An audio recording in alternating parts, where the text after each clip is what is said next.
They are literally having a Nazi march. Here in downtown Nashville.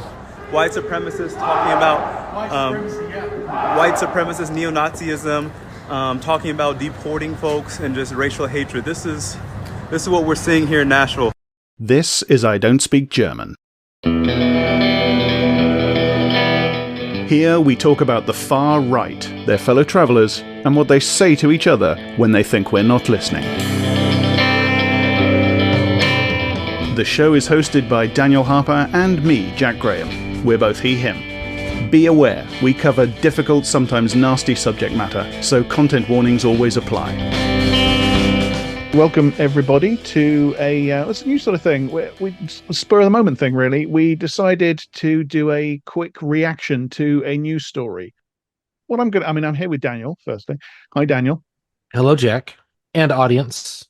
And audience in this unexpected new format, short mini episode. That's the idea, anyway. So the story we're going to talk about is the neo-Nazis in red shirts and black hoods marching through downtown Nashville in the middle of Black History Month, which is more or less the headline that I'm looking at the Daily Beast.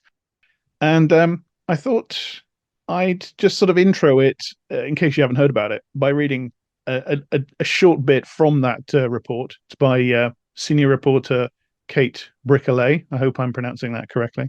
About 24 neo-Nazis marched through Nashville, Tennessee on Saturday, chanting and wielding giant swastika flags while spewing hatred.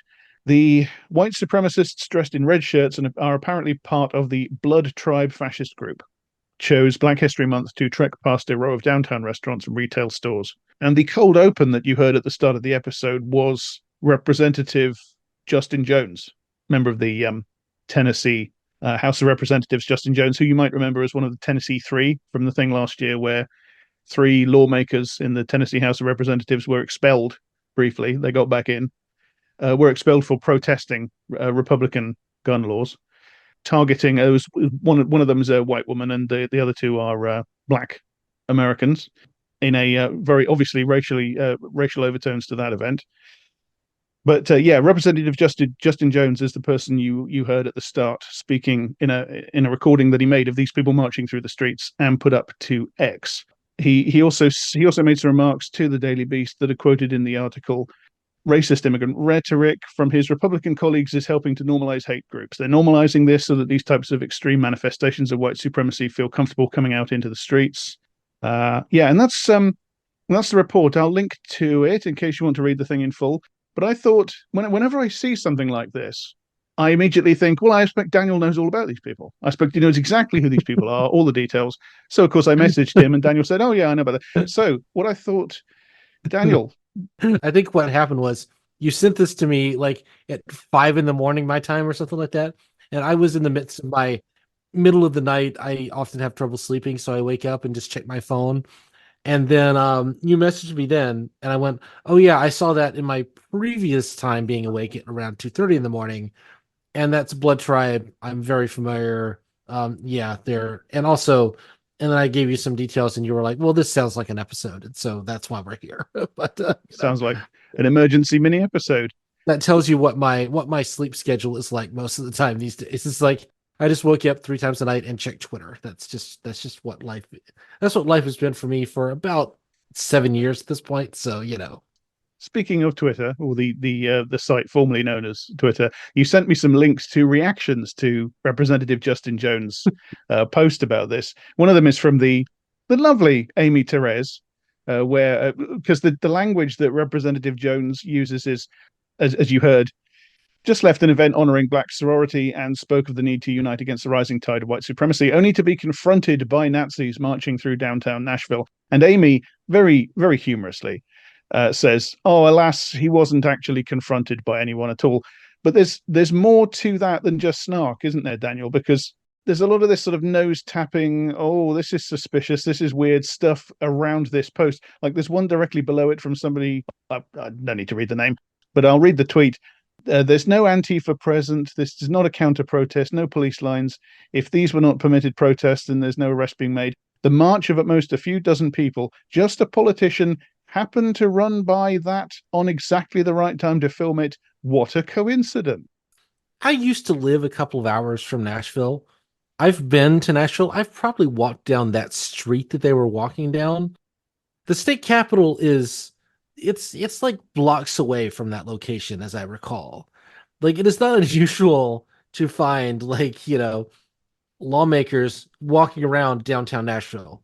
This is it is the state capitol. This is completely unremarkable behavior. This is a very like hipster neighborhood. This is like the main parking garage for the library. In fact, in the video that the representative posted, you can see it is the library parking garage. So if you were at the public library in downtown Nashville, you would be right at the location. If you parked at that parking garage, you would be at this location. This is like, I don't know, like the idea of like, oh, you just happened to walk by. This is not like some side street in the suburb somewhere. This is downtown Nashville, blocks away from the Capitol building. I'm sorry, just as someone who has visited Nashville on a dozen occasions, it's ludicrous that anybody would find this problematic. I'm about as far from being a denizen of Tennessee as a person could possibly be without actually living on a different planet. But unless you're unable to understand basic reality or determined not to, the first thing that should strike you there is Nashville is the state capital of Tennessee. This guy is a member of the Tennessee House of Representatives. It's a political march. They chose to hold it in the state capital. There's no question of coincidences here. This is like a British politician saying, is confronted by like a protest in the middle of Westminster outside the Houses of Parliament, and somebody says, "Oh, I see. They just happen to be there at the same time as the MP or the minister for." And also, I think we're going to get there. Nashville is kind of a hub of this kind of activity. Since this came up, I've been looking. I just searched Tennessee on the SPLC website, and yeah, it's a lot of information on there about hate groups, anti-government groups that they've been tracking in Tennessee. Okay, so the other one I was about to mention is the Nuance Bro tweet. The Nuance Bro tweet, I should say, includes some film that was taken, probably not by them. I don't know who took this film. Interviewing the leader of Blood Tribe, Christopher Pohlhaus. Yes, this is taken from a kind of a on-the-ground reporter at BG on the Scene, who often goes to these sorts of things and records them and then posts them onto their Twitter page. So yeah, no, it is taken audio. This is not Nuance Bro did not record this himself. Nuance Bro is a arguably dissident right, alt-right, far-right figure himself. He tends to mask himself in this kind of like veil of ambiguity. But if you don't know who Nuance Bro, really all I have to say is he has a blue check on Twitter in 2024, and you understand who this person is, right? Yeah. So what I'm going to play you now is a clip which is part of an interview with the leader of the Blood Tribe group, Christopher Pohlhaus. And the interview or you could just call him Hammer. He goes by Hammer as well.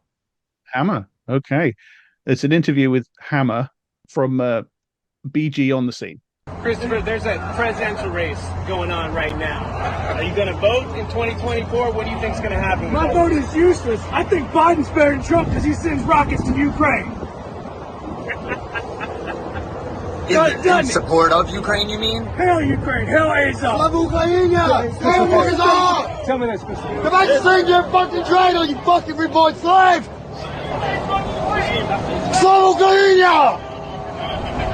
So there's a lot going on here. Perhaps you can help me find my way through this, because firstly is Nuance Bro is quoting this sort of sarcastic line where he says, "Well, many of them, including their leader, support Biden. So ...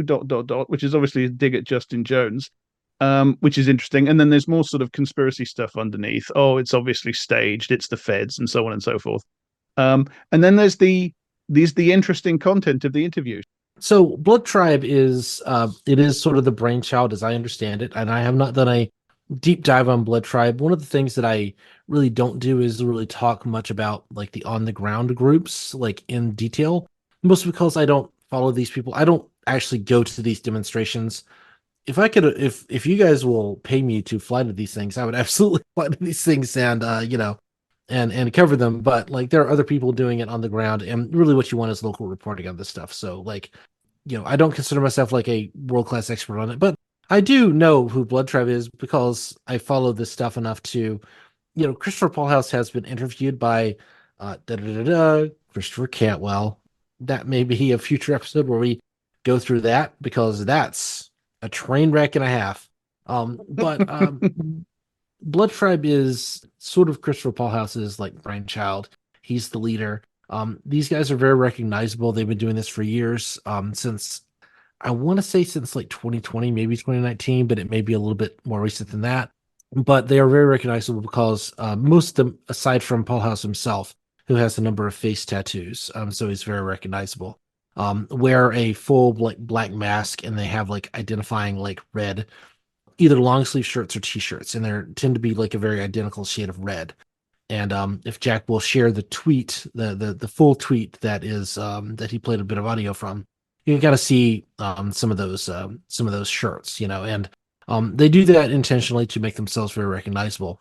I first ran across them when they were attending a bunch of anti-groomer, quote unquote, marches or events around the American South and the American Midwest last year and in 2022, which is always fun. But yeah, Paulhouse is one of the big like distinctions between Blood Tribe and some of the other kind of dissident right, far right, alt-right neo-Nazi organizations is that Paulhouse in particular is incredibly pro-Ukraine in the invasion of Russia against Ukraine, the oppression of Ukraine against Russian aggression.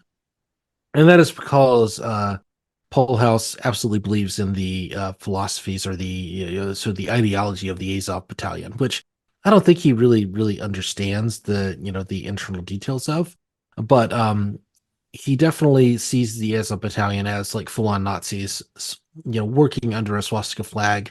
And for him, the swastika flag is the symbol he wants to march under. It's the symbol that he wants to bring people together under, whether it's ideologically consistent with the kind of the overt neo-Nazis or not.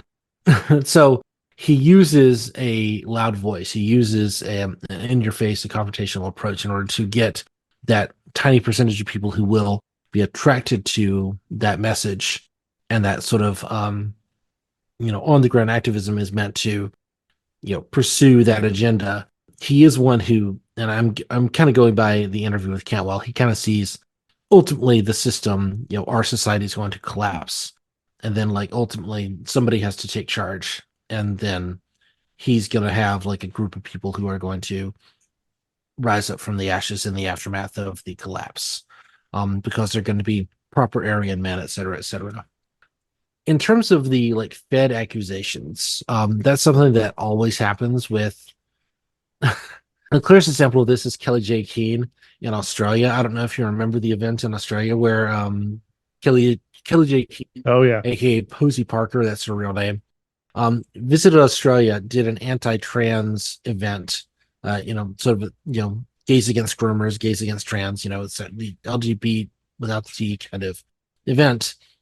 And a far right Australian, not Blood Tribe to be clear, but Blood Tribe, to my knowledge, is exclusively American because they have like 40 people involved or something. They had a group of Australian neo-Nazis come up and start like doing the Roman salutes, doing the Hitler Youth thing, and Kelly J. Keane is like, I don't know, they don't agree with me.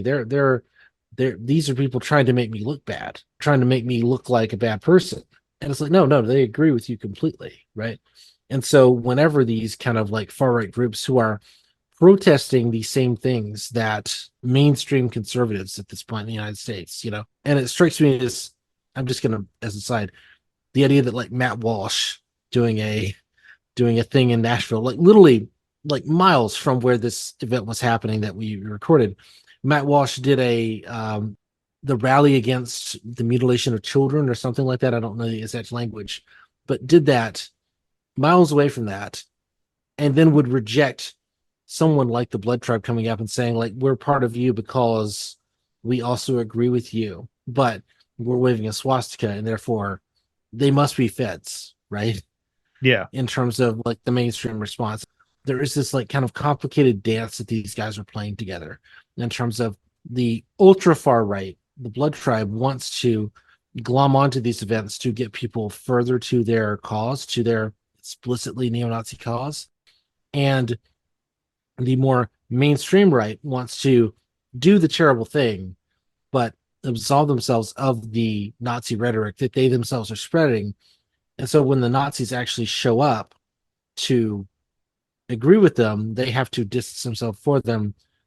And the way they do that is to just call them feds who are just out to make us look bad by saying the same things that we're saying, but wearing a Nazi armband. No, I was just going to liken it really to what some of the MAGA Republicans have done around January 6th. They've done the same thing. Anything that makes us look bad. Well, no, it's not even that simple. If it makes us look bad outside our in-group, or if we just want a way to bat away the criticisms that come from outside our in-group, what we do is we say, well, this thing that made us look bad or could potentially make us look bad, or just whatever you're talking about, that was the feds. That was a setup. So January 6th was done by the feds. It was done by the FBI. The protesters were all peaceful. Here's some footage from CCTV inside the Capitol of protesters just standing there, not doing anything. But at the same time, or later the same day or whatever, the people that say things like that, like Marjorie Taylor Greene, will be at one of their events, and she'll say something like, and she actually said something like this, well, if I'd been there and I'd had a gun, we would have won. Mean, even more to the point, NSC 131, which is one of the like sort of splinter groups from, some of the, like actually accelerationist terrorist groups, like sort of the, the Anawaffen types. NSC 131 is one of the splinter groups. They had a presence on January 6th, right? But those people are feds. They were just trying to make us look bad when they were saying the exact same thing, that Trump should be kept in office on January 6th. Like, no, those are the bad ones. And then, like, of course, Nick Fuentes is, depending on who you are, he's either accepted or rejected as like a legitimate actor. Most people would not, even on the kind of legitimate right, would not call him an actual fed. They would call him like misguided, or they would say, well, we don't stand with him. We don't agree with everything that he stands for. So there is a like complicated dance that these guys play. My absolute favorite example of this is from a different group, Patriot Front, when they invaded a pride parade in Coeur d'Alene, Idaho, in I think 2022, and 40-something sweaty dudes in way too many clothes because they all have to wear the mask and they do the full thing. Took a U-Haul to threaten. I mean, let's just put it in some words, to threaten a queer community gathering in Coeur d'Alene, Idaho, in 2022. And the cops were very well aware, and they actually, I'm not standing for cops here. They actually stopped this shit, unmasked these people, and like took photos of all of them. And anti-fascists have identified all these guys for years. And then like Lauren Southern and, like all these guys, Tim Pool, etc., set out and go, oh, no, these guys are feds. We know they're feds because they're fit. And they're, these are guys that are well-dressed and all that sort of stuff. So they can't obviously be Nazis. And then they'll go and go, yeah, no, we know these guys are feds because, but then anti-fascists are like, no, we know these actual individuals. We know they're fucking Nazis. They've been Nazis for years. We've tracked them for years. You know why?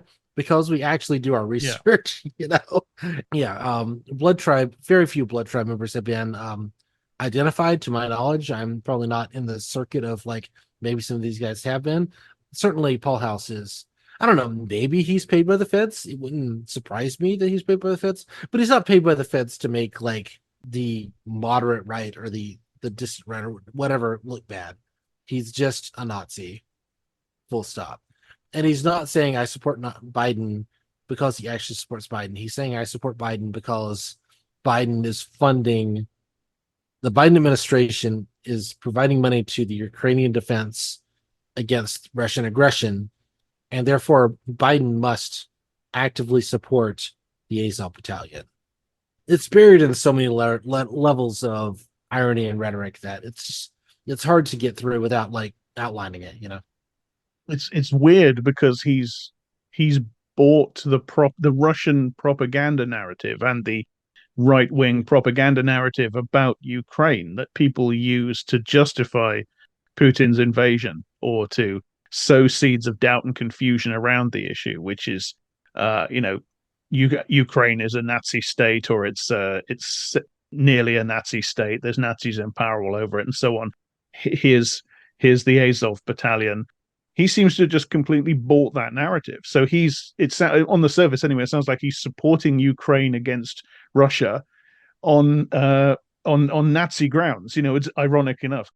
I would argue that, at least from my understanding, I would argue that his support of Azov predated the invasion in 2022. Like, I would think he was already, like, he already wanted to go fight for Azov. He already supported Azov in their, sort of like their Nazi tendencies, and he's supporting them on that level.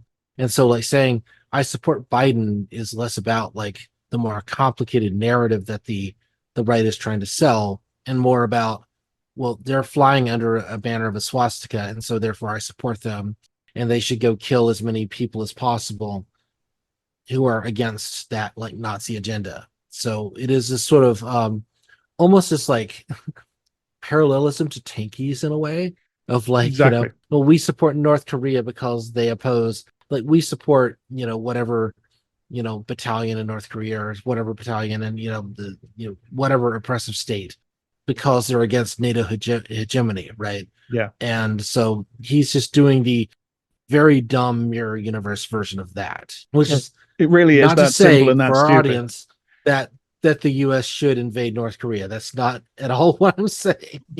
Like, we should be adults here, and that there are nuances to all these things. But that's the way you should understand it, is like he's doing the dumbest possible version of support for Ukraine. And he's also using support for Biden to troll the sort of normie conservatives who would be watching, right? To set us apart from that. And so if you don't understand Paul House on that level, you're not really understanding Paul House in general. It's kind of the same thing with the Christchurch Massacre, Britton Tarrant's manifesto, where he says, well, I learned everything I know from Candace Owen, or I think Candace Owens is is a great thinker, or whatever. And no, he doesn't. Like, he's just trolling. He's just joking.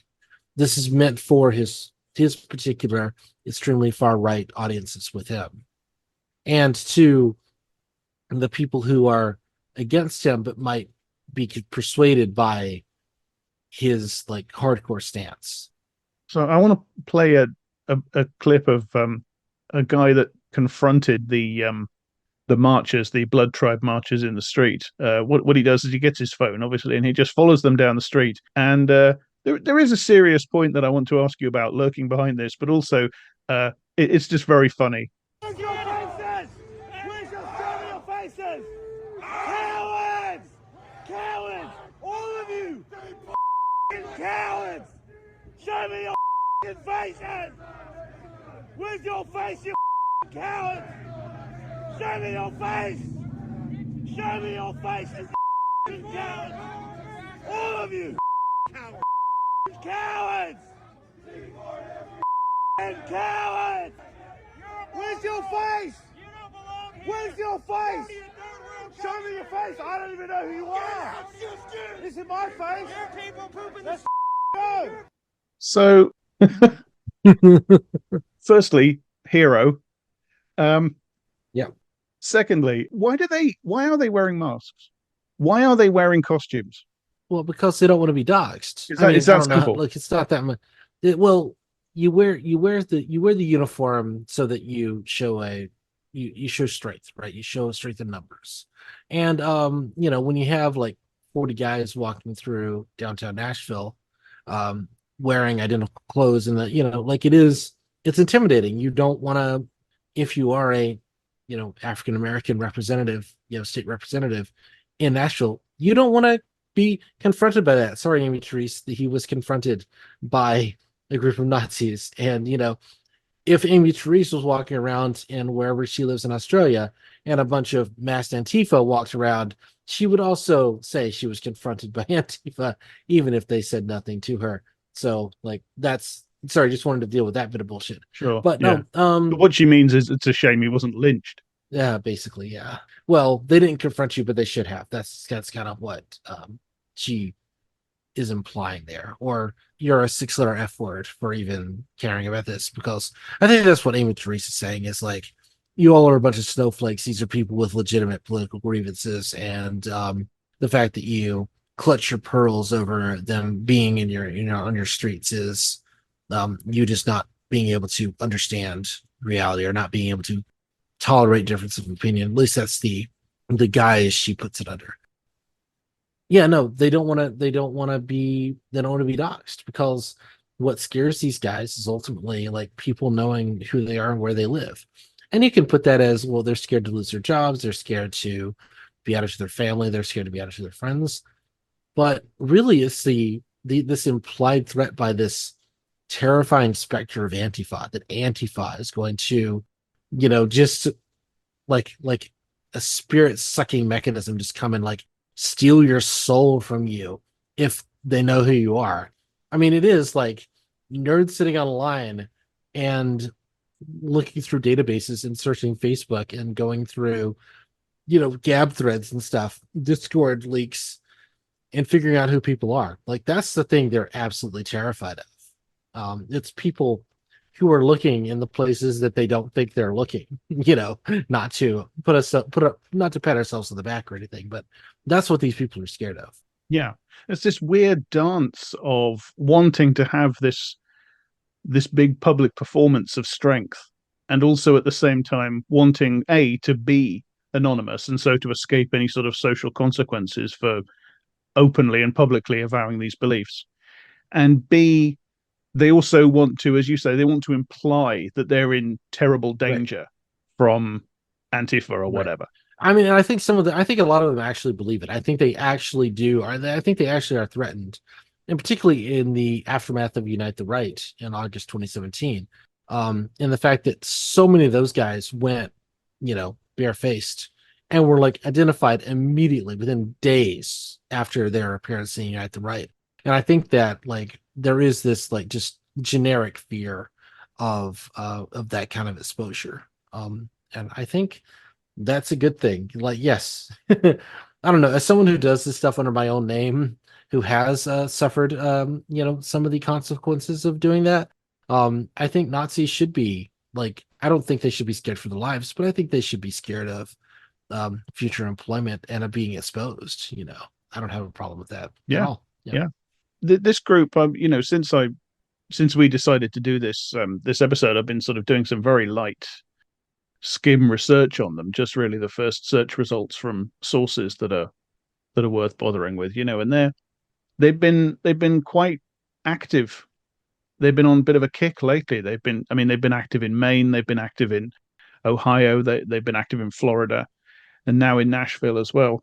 The other clip that you sent me of the quote unquote protest that they attended in March last year, of the drag time story hour. I don't know. Do you want to go into that clip a little bit? I don't know that bit that we both remarked upon. That's not Blood Tribe speaking, though. Is No, it? I think that clip is the Proud Boys speaking. I'm looking at the video that you're about to share, and I think that bit is definitely that Blood Tribe. To be clear, Blood Tribe and Proud Boys often show up to these same events. These guys disagree with each other fundamentally, because Proud Boys are fundamentally like a sort of Republican booster group. They support like sort of a like sort of the MAGA Republicanism. They support the Republican Party and like what Republicans agree with, whereas the Blood Tribe is much more like an overtly National Socialist with a like violent tinge, advocacy group. So these guys do have their differences, but the fact that they both show up to the same events where they are held away from sort of the more mainstream conservatives speaks volumes in terms of the relationship between these groups. It's not that they fundamentally disagree on the issue. They agree on the issue that all trans people, all gay people, all LGBT people are groomers. And that means fundamentally abuse of children. they are 100% in agreement on that, because the ideology that has been bubbling up from the bottom and from the top has told them that that's a viable political strategy and likely actually true. They all believe that, but they differentiate themselves from each other because they cannot be seen to agree with each other and maintain their particular financial support or listener support or viewer support, your just support in general. They're segmenting their audience to attack the same people while maintaining a differentiation in terms of how they view themselves and who they're allowed to associate with. Just in passing, I found a Vice article which talks about their relationship with the Goyim Defense League as well. Goyim Defense League, that's a full episode one day. Don't worry, we're gonna do that. Put a pin in that. We'll get back to that. So I don't know. I feel like we've done what we set out to do, but maybe sort of round it off with just that bit in that video that we both remarked upon. As mentioned, this is from March last year, and it's from a sort of a congregation of far right groups protesting a drag time story hour in Wadsworth, Ohio. And the bit that it's a little bit off topic, really, because the bit we're going to play, as Daniel says, probably Proud Boys rather than Blood Tribe. But there's both. I mean, this certainly struck me when you shared this with me. So. Weimar Republic. It was right before Hitler took power. It was degeneracy. That's the first ever transgender clinic. It was in Berlin, Germany. It's the Institute of Sexology.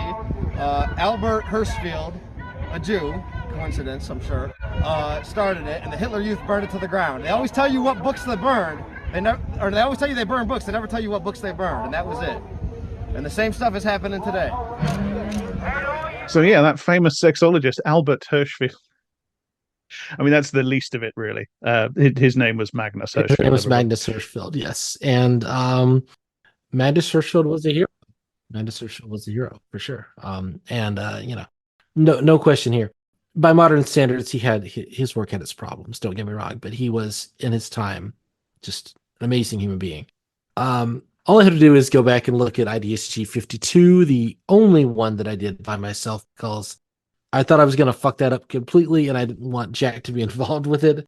And nonetheless, that was the one in which I said, actually, the Nazis and the TERFs are the same fucking people.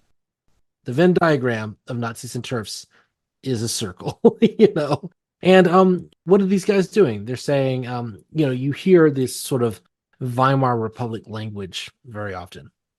We're in Weimar. The guy speaking in that clip is stood next to another guy holding a banner that says Weimar problems need Weimar solutions. So the Weimar problems in this phraseology are not expansion of currency and, like all the things that were problems with the Weimar Republic. That it is people are being degenerate. They are selling their bodies for sex. They are fucking around. There are gay people. There are trans people.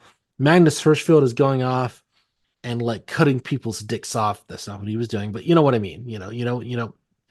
Those are the things. And what is the answer? The Adolf in the room. You got to bring Hitler in to just clear everything along. And these are Proud Boys. These are people who are not overt Nazis. But as we know from many years of like being adjacent to the Proud Boys on this podcast, the actual fascist ideology, actual National Socialism is only buried an inch deep from these guys. It's not really a question of why they're protesting alongside the Blood Tribe, who are actually overt neo-Nazis. And really a question why Matt Walsh and other, relatively mainstream conservatives agree with these same things. It's not really a question of why the mainstream Republican Party in many states is passing laws against trans people being allowed to access medical care. It's not really a question. Sorry, I'm going to go here. Not really a question why Jesse Singal, who is ethnically Jewish, it's not really a question why Jesse Singal spends so much of his time being absolutely overt in his hatred for trans people while pretending he doesn't have a hatred for trans people. Because ultimately, these people are fascists. Yeah, and kind of brings us round in a circle to what Representative Jones was saying in that quote that I quoted at the start. He's perfectly right. These laws that Republicans are putting through or trying to put through state legislatures all across the United States I mean, he's talking specifically about his purview, his bailiwick, which is Tennessee. They are extreme fascist laws. They are motivated by extreme fascist ideology. In Tennessee, again, the SPLC website, I found an article about the successive waves of bigoted legislation targeting LGBTQ people, particularly trans people, or put through or attempted to be put through in Tennessee. So he's absolutely right. It is setting the stage. It's the same thing at a different level. Yeah.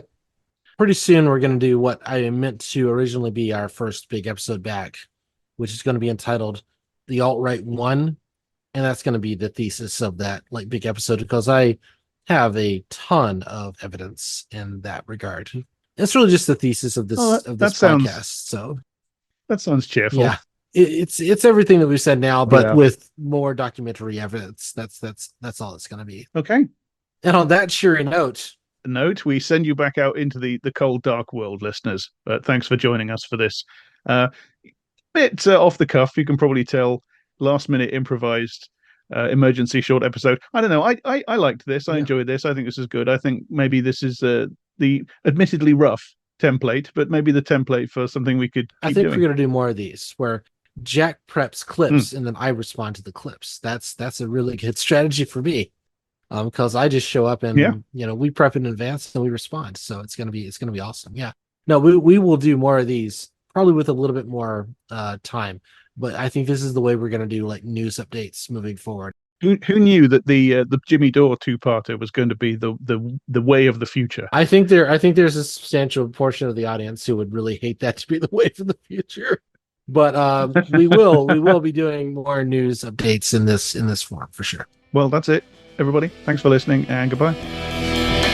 That was I Don't Speak German. Thanks for listening. Follow us in all the places you usually follow podcasts. For now, at least, we're both still on Twitter. I'm @_Jack_Graham_, and Daniel is @Daniel E. Harper. And the show's Twitter is @IDSGpod. If you want to help us do the work we do, and gain a few benefits along the way, we both have Patreons. And our theme music is by Loon the Band.